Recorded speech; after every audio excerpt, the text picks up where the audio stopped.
जय जय रघुवीर समर्थ. दशक 6वा आणि समास 9वा. दृश्य निरसन समास. समर्थ रामदास स्वामी संसाराकडे बघण्याची दृष्टी समजवताना म्हणतात की जर हा संसार आम्हाला खरंच वाटला तर संत आणि ग्रंथ या दोघांचीही वचनं खोटं ठरतील. ज्याप्रमाणे एखाद्या हरिणाला वाळवंटात पाण्याचा आभास होतो आणि दूर असलेल्या वाळूच्या रेतीला पाहून पाण्याच्या लाटा आहे असं वाटायला लागतं, किंवा एखाद्या व्यक्तीला स्वप्नामध्ये द्रव्य सापडलं तर उघडपणी ते मिथ्याच ठरतं.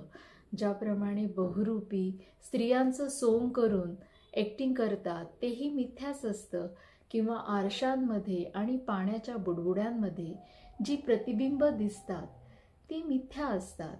त्याचप्रमाणे देहाभिमान किंवा मीपणा हा भाव असल्यामुळे हा संसार आम्हाला सत्य दिसतो आणि हा आभासित होतो, पण हे शाश्वत संसाराचं चित्र नसतं.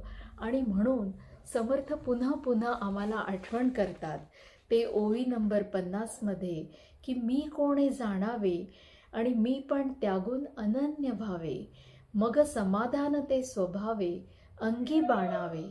समर्थ उत्तर नाही देत, समाधान देतात आणि समाधान प्रयोगांनी घडतं. जय जय रघुवीर समर्थ.